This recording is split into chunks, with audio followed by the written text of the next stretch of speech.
Hello and welcome everyone to this episode of 30 Minutes with a Modern Mystic. I'm Sasha, this is Michael, and today we talk about the art of life. Michael, how did you come up with that topic?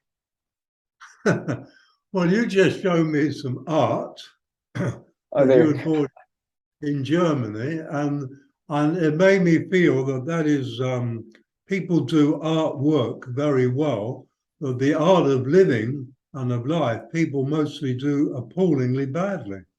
And even people who do beautiful art and paintings go back into their life and struggle terribly. And so, for instance, just to look at that, I know an artist who's a brilliant investment artist. Well, he's retired now, but he struggled in life. He could never have abundance. He never had abundance. And the art of life is that everything flows to you in a natural way, whereas what we do, everybody struggles for it. Struggle, because this is the way we've been conditioned. So when we say the art of life, that to me implies something creative, as art is something creative.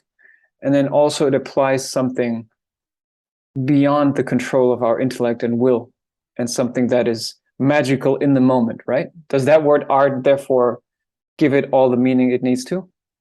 Humanity is the creative evolution of consciousness. If you keep doing the same thing every day, it's not terribly creative. And when you get locked in on a subconscious program, this is basically what happens. Same thoughts, same emotions, and same things day after day. And that's one thing. But when it becomes lifetime after lifetime, and for thousands of years, you begin to wonder if there might be something more to life. And I've often thought of using, when I used to do intensive, the art of life and living. Nobody else seemed enthusiastic over it except me. And I do feel there is an incredible art to living to allow life to flow through you. So let me put forward I often used to do this. Imagine a doorway, and there's one behind me leading outside. Now, let's call that an aperture. Now, if that door is closed, you can't walk through it, obviously. And for most people, they stand at the closed door. But in reality, we are that door in life. We're the aperture through which life flows. So if I close that door behind me, the outside air can't come in and the inside air can't go out. But if you look at it, that each human being is an aperture through which life flows, then how you are as life flows through you, you are the door, the aperture. As life flows through you, it picks up your thoughts, your emotions, your whole energy, and that is expressed and manifest in what you call life. And so that's made manifest. So you're the creator, you are the creator, you are the aperture through which life flows. And when you realize it picks up every nuance of every thought, it picks up your old subconscious patterns and makes it manifest before you. So in other words, life is saying, here, look, you notice what you're doing? This is the same as yesterday, and yesteryear, and yesterlife. How about making a few changes? But nobody's listening because we're too busy. Is there any way of closing the aperture? You are the aperture and you are closed. That's the problem. So I can see you haven't really got what I'm talking about. The aperture is like a closed door. That's the human. What we should do is just be open. But the way that I look at it, it seems like there is no way to actually close the aperture that we are, because life is always flowing through us, but just the way that it manifests can be controlled by us. And so the way it manifests is the art of life. The art of life is as life is flowing through you in the moment, because it's the eternal moment process. The art of life is to be loving and to feel compassion and to feel a joy and peace And as that flows through you, light flows through you, that's the expression, becomes the expression and the experience of your life. And this is how I experience it now. It's effortless. And you realize this is the art of life. You're the artist in the moment of life, creating. I like your aperture metaphor, because in a way we could say that the art of life means to control, to find the right shutter speed, the right aperture, so that the picture then is a beautiful one. And we do that by our thoughts, our emotions, and all of that, which basically defines the and if it's not, maybe it's not a photography, but maybe it's a movie that is constantly being projected, and then the way that movie looks, if it's a beautiful one, that is or not, that is determined by how we actually control, how we manipulate that light that is coming through us, right? Like a camera. And in the end, you can't manipulate it because it would be too difficult. So all you can do is raise your consciousness, so your consciousness has an inner state that you don't have to think about or feel, but an inner state of peace and love and compassion. That is your natural expression, and life picks it up and makes it manifest. That, to me, is the art of life.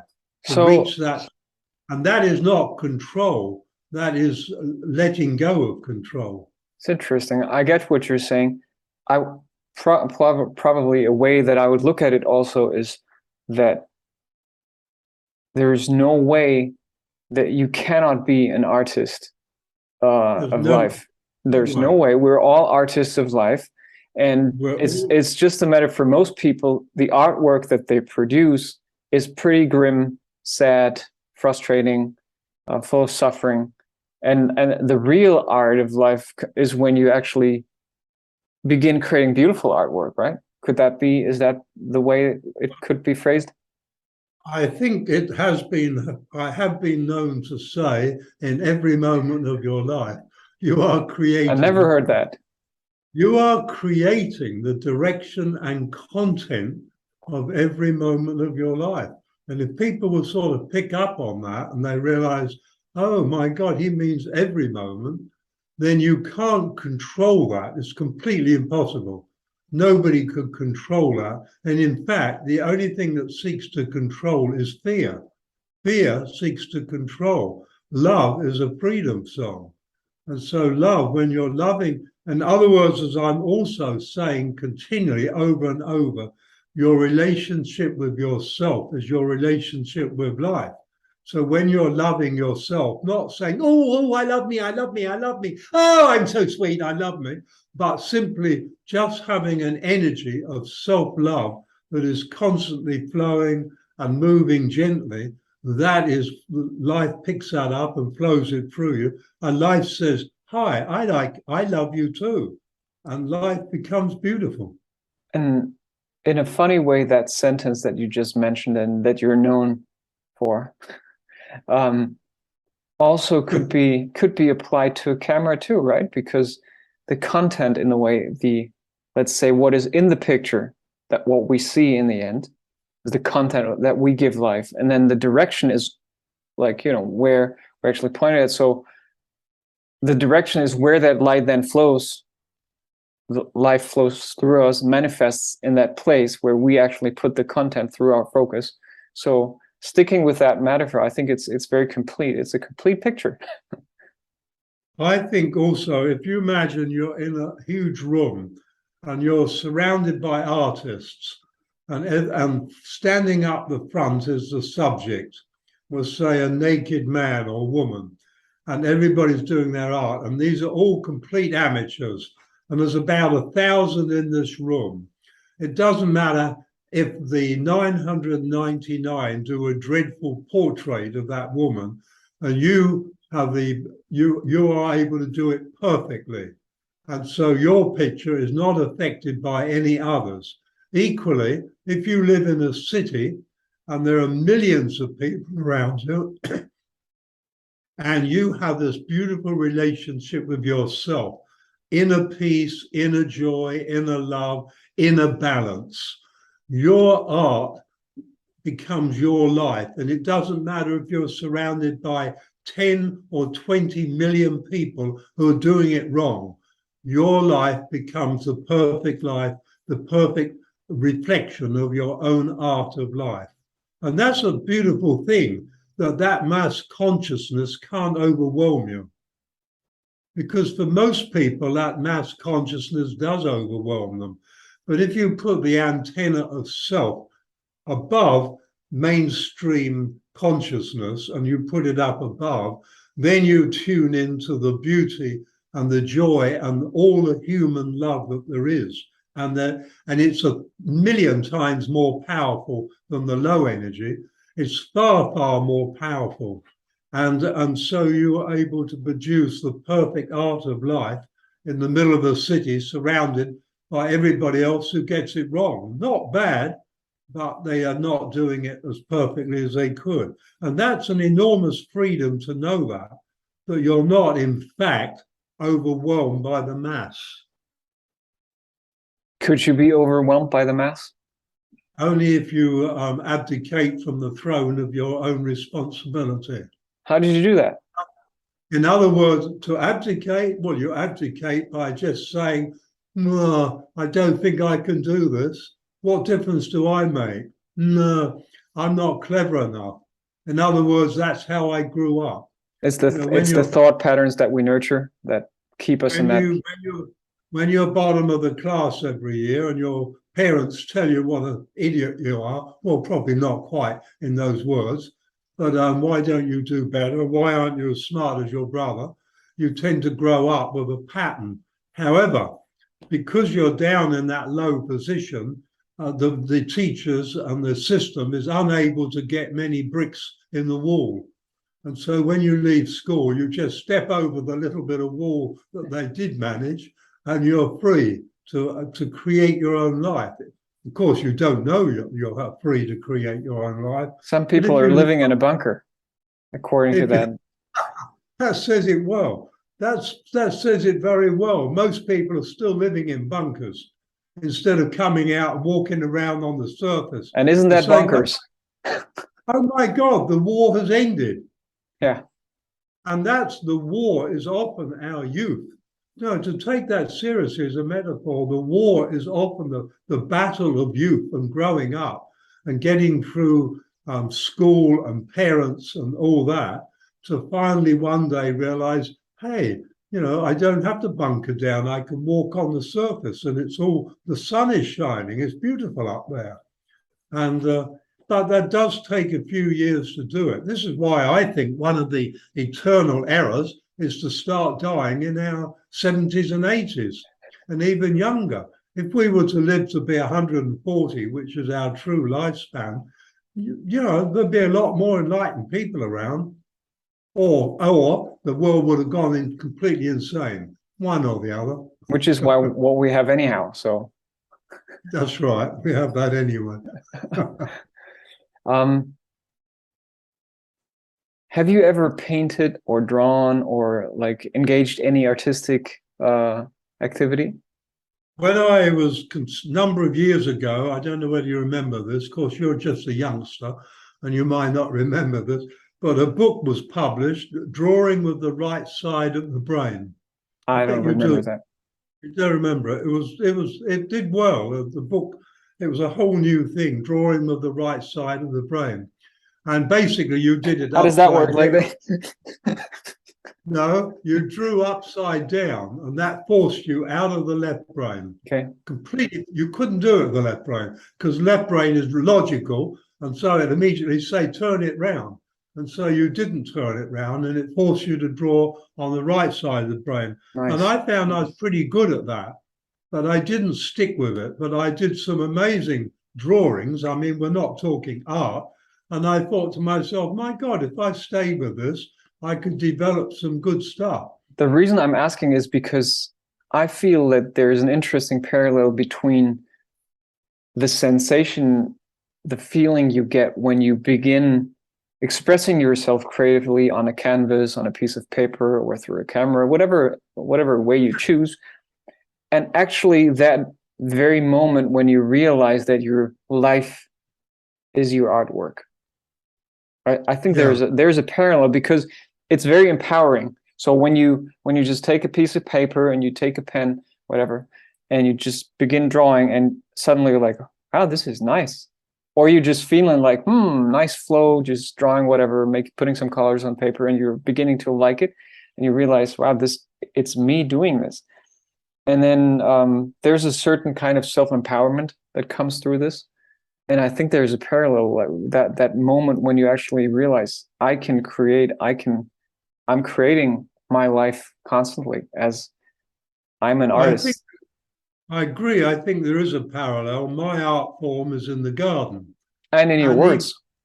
And even with words, yes, articulation and drawing word pictures, but also like at the recent orchid show, I bought a number of dwarfed oncidiums, which is an orchid, but they only have leaves about that long, and they have lovely sprays of flowers. And I brought them home, and they're each one on a little piece of bark. How could I use these creatively? And so I sort of put them aside and just look at them and keep that in mind. And yesterday I was walking through the garden in a part that I don't go so much, and I kicked something. And when I looked to see what I'd kicked, it was an old piece of tree fern trunk, and it was about this long. And I looked at it, and bang, bingo, I instantly saw. And so I picked it up and plonked it down in the pot that fitted it perfectly, a nice ornamental pot. And then I cut holes in it with a knife, cut holes into it, and then I plugged in the orchids in it, and I put them all round. Now, next year, that is going to look absolutely stunning. In fact, I might even send you a photograph. It will look stunning next year. Now, that to me is art unhurried, because I knew there was something I could do with them that would come out very creative. And so, you know, the result was, it will be, and it gives me enormous pleasure just to do something like that, which is really just seeing something and then waiting for the other object you need to happen, and then they come together. That's life. Yeah. That's the art of life. I guess this creative expression, or this creative form of living, is in any way, shape, or form, whether it's through carpentry, metal work, or whatever you do, is empowering you to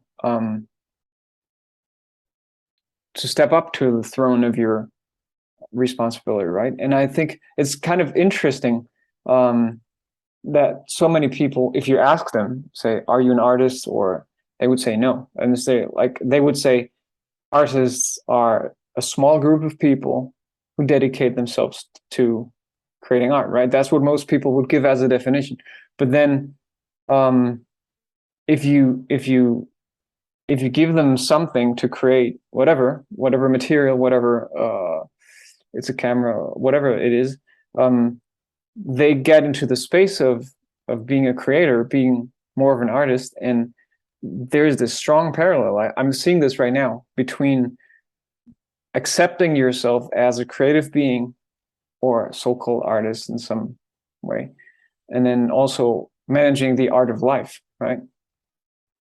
Well, I think a lot of art, a lot of creative people, it's externalized and idealized, but they don't have any art in life.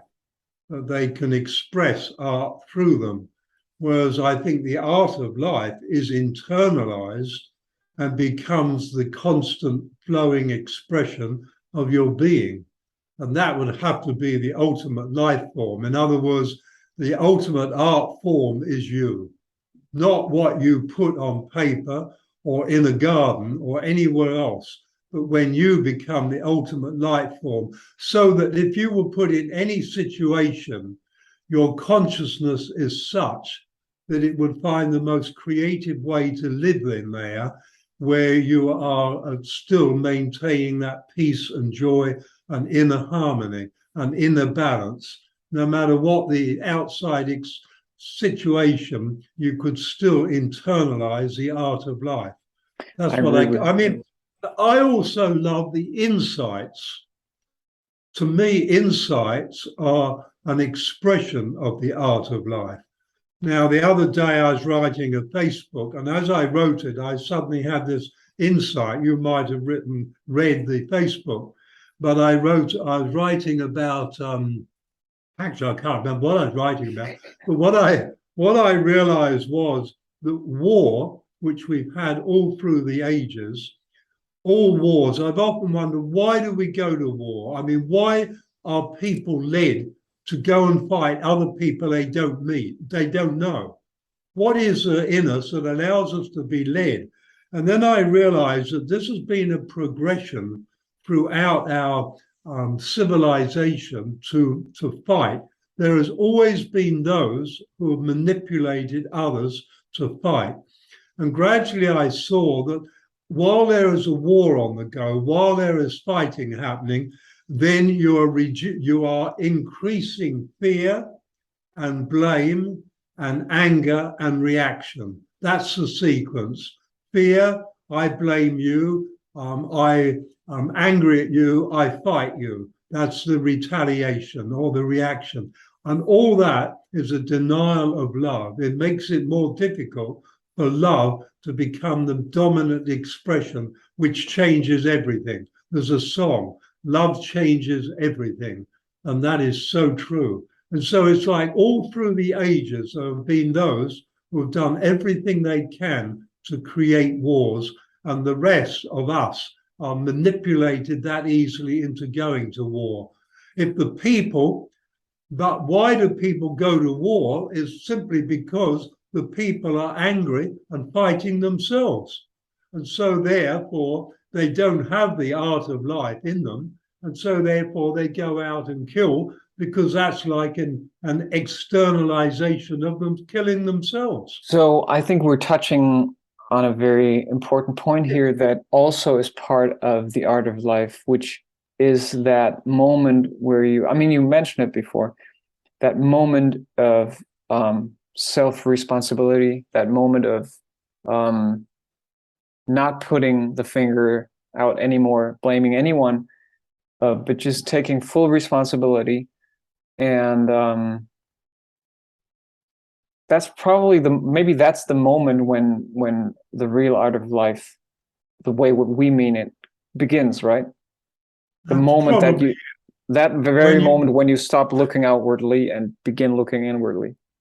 And when you realize that you are the world, you are the universe, you are humanity. When you realize you're all that, that's basically when you take sovereignty. It's a word that's being thrown around a lot now, but I have a suspicion that a lot of people who are talking about their sovereign self have a fair way to go. But that's fine, they're on their journey, and that's wonderful. But sovereignty, sitting on the throne of your own sovereignty, is being self-responsible. There's nobody else is responsible. But when we grow up, our parents are responsible for us. When we become parents, we're responsible for our children. In each case, there's a point where you're no longer responsible. What is it that can speed up our process? Let's say we are in this non-sovereign situation. We are being in some way controlled by what others think or feel or say, whether it's the government or just our parents or whatever. And we are slowly waking up to that fact. What can we do to speed up that process of claiming our own sovereignty, claiming our own throne back? I think the only thing you can do is when you're awakening to that, and the majority are not, but when you're on that path of awakening, you have to realize that everything that feels true to you, you have to live it. As an intellectual idea, nothing happens. And so long we've been processed through the schools and universities to become intellectually clever. We actually think now that that is a way to move through life. And the result that we see around us now is a result of that. what we see going on today as a result of that. And so what you have to do is not intellectualize it, live it. You have to live it. Get the frog, put it in the aquarium, keep it by your bedside. So all night, live it, live it, live it, live it, live it, live it. And then all day you live it. And so we have become brilliant at the intellectualization of life and terrible at the intelligence of life.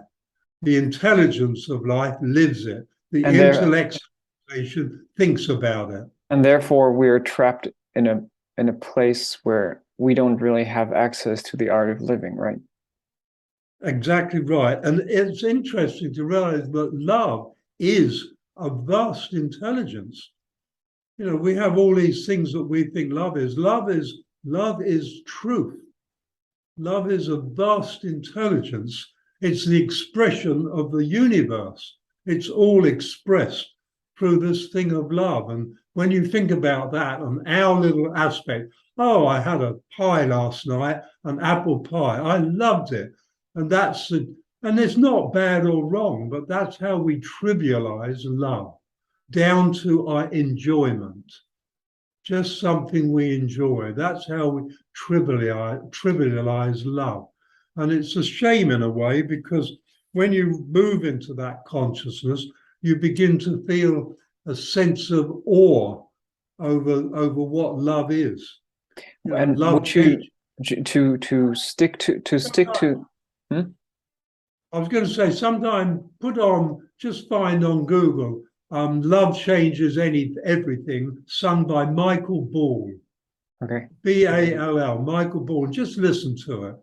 And you sort of think, yeah, right. That really says it. Or there are others sing it, but he sings it very nicely. Okay. So, and then that's to everybody who's listening. That's to everybody who's listening. Sarah Whiteman and Michael Ball, they each sing it very, very differently. Love changes everything. You need to hear it. Let it into your heart. Listen to it. Listen to it. It's worth it. Going back to what we were just saying before,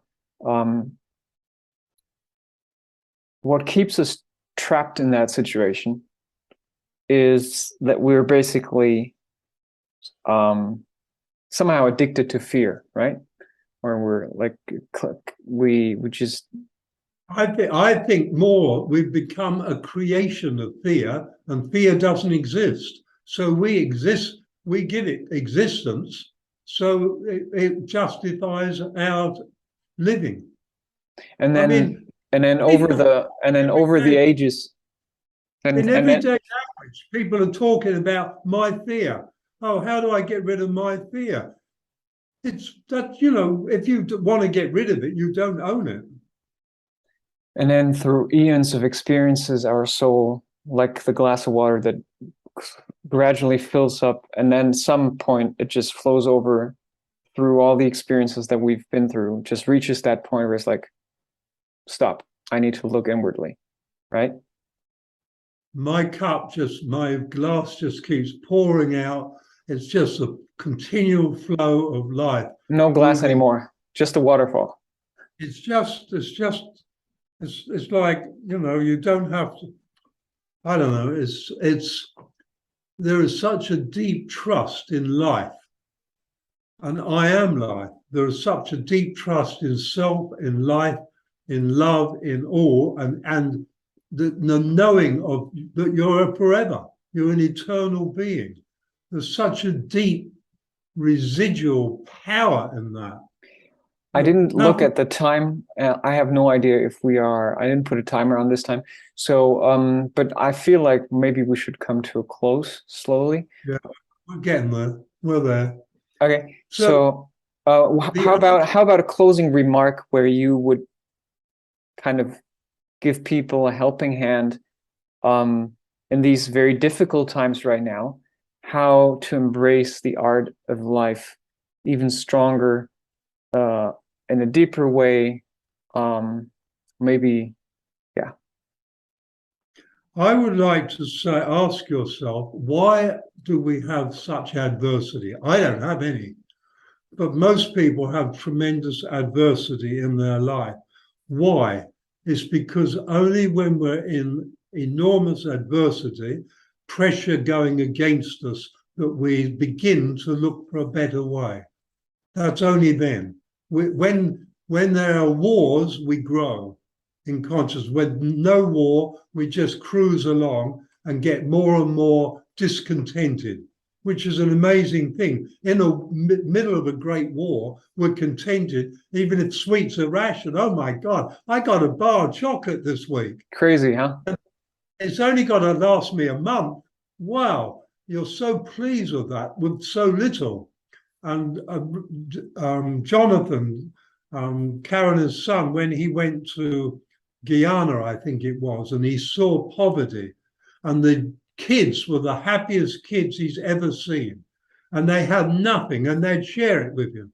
Every meal, they'd share what they had with you. He said there was nothing. They lived in poverty. It impacted him to the extent he was almost ashamed when he came back to be an American. And so now there is enormous hardship and adversity impacting a great section of humanity. We've created this as a last-ditch attempt. Can we find a way to grow in this? Can we be content with less? Can we turn within to find the depths of who we are instead of living the superfluous of who we are not? Because the truth is, a human being, and this means you, a true human being is a magnificent, metaphysical, multidimensional, immortal, eternal being of love, the power of creation, and light, the illumination of eternity.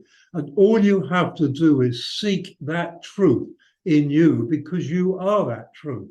And your personality can take it on, your life can take it on, and you can express it.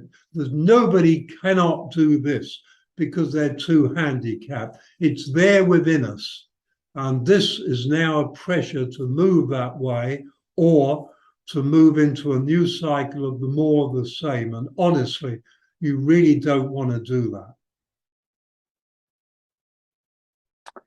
We'll leave it at this for today. Thank you so much, everybody, for listening. And thank you, Michael, for being here. And thank you, people, for listening and being with us. And if you like this, Sasha will tell you what to do with it. If you like this, there are a couple of ways you can subscribe to this channel. You can like the video, you can share it, you can donate to Michael down there, you can join one of his courses, you can buy some of his books. There are a couple of ways. You find his website below, and I would say see you in the next session. What is nice is to come on the webinars so we all grow together. That's a great contribution to humanity. Okay, thank you, Sasha, and thank you, everybody. Thank you, Michael. Love you.